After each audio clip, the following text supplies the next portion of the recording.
কোটা সংস্কার আন্দোলনের সময় সরকারি প্রতিষ্ঠানসমূহ ক্ষতিগ্রস্ত হওয়ায় দায় সরকারের, এমন অভিযোগ করে দায়িত্বে থাকা ব্যক্তিবর্গের পদত্যাগের দাবি জানিয়েছেন জাতীয় পার্টির মহাসচিব মুজিবুল হক চুন্নু।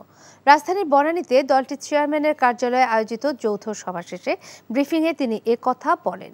চুন্নু বলেন, শিক্ষার্থীদের যৌক্তিক আন্দোলনে সর্বস্তরের মানুষ স্বতঃস্ফূর্তভাবে অংশ নেয়, কিন্তু সরকার আন্দোলন দমাতে বর্বর আচরণ করে।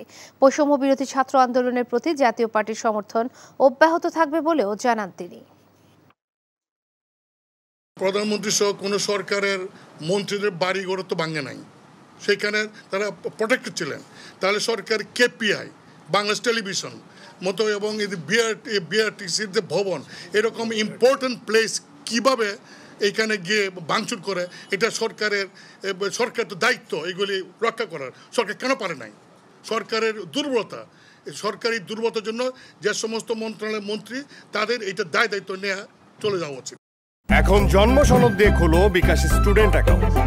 নিজের বিকাশ নিজে কর।